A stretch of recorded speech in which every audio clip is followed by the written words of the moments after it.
Instead of a progression that goes straight up, level 2, you're going to start things differently. You may not start down here.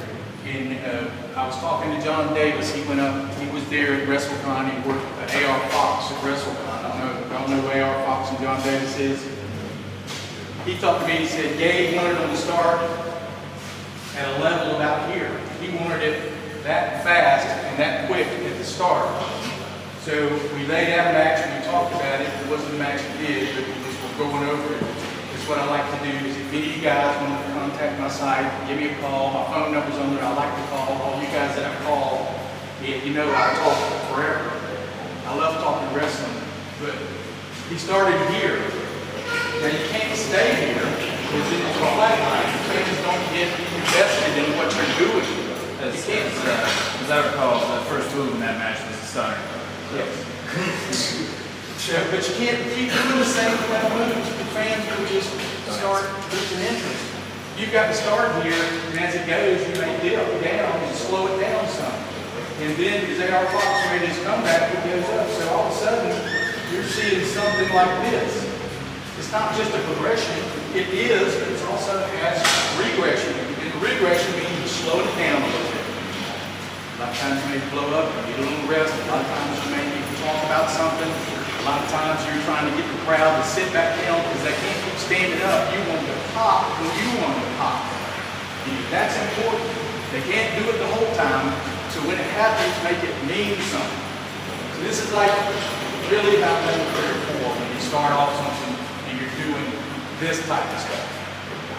That's what you want to work. When you get to the top level, you can forget about everything because that's what I love. The up and down, up and down. Watch WWE. Watch the matches they do. He goes up and down, up and down, up and down, up and down. Guys, when baby take care of it, he'll cut him off, or, outside the ring. And that brings me to something that really bugs me now too. That just leads into like when you're more established with a group of people, an audience, a certain show, you're able to have these different dynamics of matches because the people are more invested in you and you can change things up. As opposed to 95% of the time when you do any shows, you're going to be given that basic match every single show. You all know from promoters, they're just going to be like 10 minutes, keys over, do whatever you want to do. And that's basically what you guys should be doing is that basic match. Unfortunately, that's what we get stuck with. But when, with Verde, like right now here, he's so over with the crowd, we're going to start being able to do all these like different things with him because he is that kind of character, like people are invested in him. So you can start putting him in different style of matches because people care. And when people don't care, there's no point in having a match like that because it's just too much. Right now, I totally agree with you on that. Now, like I say, do the first type of match, just a simple progression match from here to here. Get that down. The promoters will notice this. The promoters will notice that you get your time limits right too, especially on the undercards. Get your time limits right if they give them to you. I don't know if they do that stage. Can you go on time limit?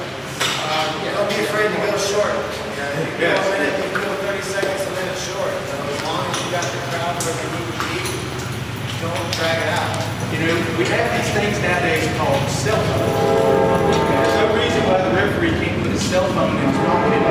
Somebody, an agent in the back, a booker in the back, a promoter in the back, can call that number and let it vibrate, and he is telling you. He's telling the ref to take home. It'd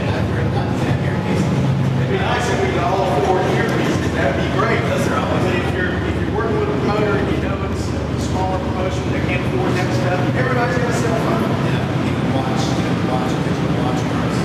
You got that, yes. That'd be worth it. So if you go somewhere, make a suggestion. If they're all bitching, oh, we're going too long, we're going too long. Why don't you think about this? Use your head. That's the biggest thing in indies I see people doing is not using their head. It's not hard. What we do is extremely hard, but it's not hard to be smarter than what we're doing right now.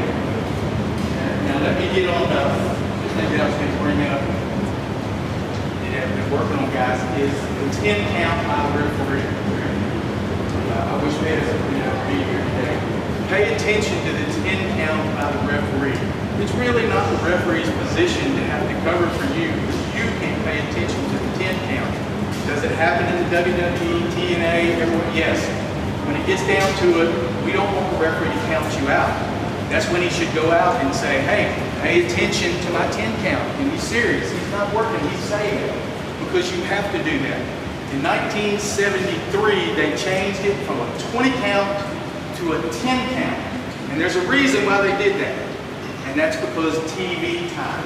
That's the only reason they changed it. It really should go back and give you guys enough time outside the ring to do your spot. Yes, Japan always still does it. Yes. And the reason is so they can do their spots outside. You don't see the Japanese have a problem with that because of that.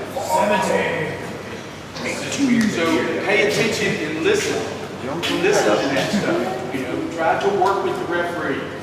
You don't want to make them look, that's the thing too with refs, you don't want to make them look stupid. You make a ref look stupid, you make the match look stupid. And the promotion. We're doing, we're going to tell the refs now, we're like, there's always, every stupid tag team match, there's always the spot where like, the partner will come in and the other guy will be like, hey, come with me, ref. Create that. Let's make the ref look like a dumb ass so you guys can do it. What sport would allow that to happen? So we're trying to say we're a sport. We're trying to say, look at us, we're doing something that looks real. Look at us, we're good at what we're doing. Like, no, get out of the ring. Like, I saw this last weekend. Of course, I'm not tall enough, but imagine I'm the ref. The guy grabs the ref and puts his hands over his eyes so he can't see what's going on behind him. What is the ref going to do? How bad do you think that ref is an idiot? How bad do you think that promotion is for having a referee that looks like an idiot? Why would they hire somebody that can't do their job? These fans are thinking that. Don't think they're not. They're thinking, well, that's stupid. Why would you even have a referee if he can't see what every one of us can see? The reason is the finishes are not thought through. You do a finish and you think that that's it, it'll be fine. This particular match, they used the briefcase 4 or 5 times. The referee can hear the briefcase. Come on, everybody can hear it. We have to be more logical with our finishes. We got to think them through, make them shorter. They get too convoluted with your finish. And there was some brass knucks on that. Repeat that, please. Yes, make them shorter. They're too convoluted. Brass knuckles. Now that was here at your show last time. I talked to Scotty, I said, that punch you threw on David was pretty weak. He goes, well, I'm a manager. I said, you're right, I don't expect you to punch like a wrestler. And he goes, and I have real brass knuckles. I said, wow. He goes, well, it looks better. I said, to who? He goes, to the fans. I said, they didn't see them, they didn't touch them. Why do you think it looked better to the fans? Well, I just thought, I said, you tape up some tape, some foam rubber, they won't know the difference between a set of real brass knuckles and fake because you're going to put them away. You know, be smart. Then you can lay that punch in. Slapjack, yeah. You know, be smart. Don't be stupid. Think like a wrestler. You do not need real hammers. TNA does not use real hammers and hit each other in the head. Think, guys. They got a whole factory that is a prop department. I showed y'all the last time I came with my back. I showed you my fake knuckles that I made up. They will work just fine. We got one manager and the other managers here. I'm going to talk to you. This is what I don't. Every manager has to get involved. No, you don't. You're a secondary character manager. You do not have to get involved with what's going on. You are important to help tell the story, but you are not the spotlight. It says wrestling, not managing, not refereeing, not announcing, not promoting, not booking, anything else that says wrestling. That is the most important thing, is the story being told in the ring. Everybody else has to assist that story being told in the ring. So a manager should, and if you go look up Bobby Heenan on YouTube and listen to what he said. Bobby Heenan on managing. You think it's just me saying this? No. Every decent manager that's ever been in the business will tell you he's there to assist his wrestlers. He's not there to get the spotlight and have everybody look at him and think he's great. He wants his wrestler to look great, because if he looks great, I'm his manager. I'm going to be great. It'll make me, I'm his mouthpiece. I get to talk. Yeah. I I get to make him something. So I will get the rubber from him. But he's the one that's got to be in the ring and do the moves. So that's important. Think about that stuff. Think about all this stuff that I'm saying. I know I'm throwing it out here real fast because I know you guys want to get in the ring and work. Take your time, they need to hear this. Okay. Stuff with manager too, I'd like to bring up is like, and I'm not saying anything to you in particular, but just like anybody that ever has a valet, a manager, like, there's way too much guys that like, they'll be walking ring to ring, like during the match, or there's a spot going on, and they'll be like yelling at the crowd. Absolutely. Like, You're taking it away from the match that's going on in the ring. Like, if you have a manager that does that, tell them to not do that because they're taking attention away from your match. Like, you're basically a cheerleader. You know, a lot of times managers are given to people that can't talk that well. So this manager, generally, if you're a manager, you can talk. If you can't talk, you know, you're going to be a valet or like a security guard or something like that. But like, they're there for a reason. But at the same point, you're basically a cheerleader. You know, you react to the match, you sell things, but a lot of times it's just staying put.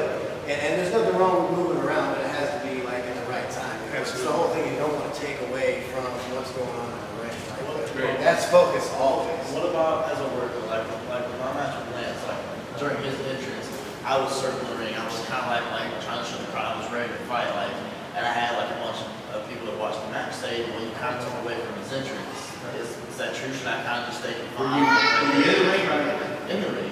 Okay. So like as he's making the round around the ring, like getting to the ring, you know, is that a bad thing? If anything, as a baby, I say like if you, at that point, you definitely want to like have a match with the guy. But if anything, like go back to your corner here, baby. You're always gonna like let the guy get in the ring, and you know what I mean, and just like let the ref check the pad or something, just to like be downtown enough so that he can do his thing. If you were a heel in that scenario and a baby comes out, you definitely want to get out of the ring and leave the ring for him. In that scenario, you're a baby, so you don't want to cower to him. But you know, yeah, just tone down a little. You don't Be a want to- student in the game. You watch what the big boys do. That's all you got to do. They'll lead you, right? You see what they do. If you have a question, look at it. Then go back to your trainer and double check with your trainer, because for this situation here, like Dagon was saying, most managers are mouthpieces. But you know what? In the indies nowadays, that's not true. You know, that's not true. People talk all the time. That could be the greatest wrestler that can put on the greatest promo, and they'll stick a manager with it.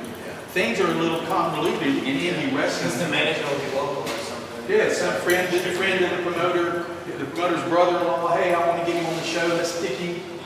Oh my God! And now we're going to get into something that really drives me insane. Is we need another referee. Is your brother-in-law sitting there with no kitty? Never been trained. Can't be a referee. Never been trained. He's going to help you wrestle. The referee is there to help you. He's a secondary character. He is there to further the storyline with you. The two guys that work together is the two wrestlers. The next two that work together is a manager and the referee. They work together. They should be together talking about what's going to happen. Refs just get in the way on matches. Why is They'll that? be like jumping big guys away spots because they don't know what's going on. They'll be like chilling on the rope when something's going on because they don't know what's going on. Refs, you watch a really good ref now when a big move goes on, they like jump with the move. They're like, oh my God, like this is a good example. Like you watch these guys on television, just like But not Mr. B. they're another cheerleader anymore. Mr. B is just a mark. Mr. B, Mr. B. He's not even a trained wrestler. I wish I knew his real name. I would not call him by a gimmick. But Mr. B,